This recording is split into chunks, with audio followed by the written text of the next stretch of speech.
আমি আজি অনশন কৰিব লগা হ'ল সদৌ শোণিতপুৰ জিলা গোৰ্খা ছাত্ৰ সন্থাৰ সন্মানীয় সভাপতি দীপক চুব্বা ডাঙৰীয়াক ষড়যন্ত্ৰমূলকভাৱে চক্ৰান্তমূলকভাৱে যিটো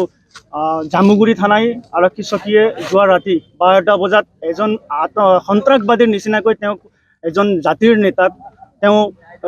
থানাত আনি লকআপত সোমোৱাই দিছে। আমি এই বিষয়ত আমি সদৌ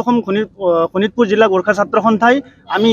এই ঘটনাক ধিক্কাৰ আৰু গৰিহণা দিছোঁ আৰু লগতে বিনা চৰ্তে আমাৰ শোণিতপুৰ জিলাৰ গোৰ্খা ছাত্ৰ সন্থাৰ সন্মানীয় সভাপতি দীপক চুব্বা ডাঙৰীয়াক বিনা চৰ্তে মোকলাই দিব লাগিব, সসন্মানে মোকলাই দিব লাগিব বুলি আমি ইয়াত মৌনভাৱে প্ৰতিবাদ কাৰ্যসূচী গ্ৰহণ কৰিছোঁ।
আমি আজি অনশন কৰিব লগা হ'ল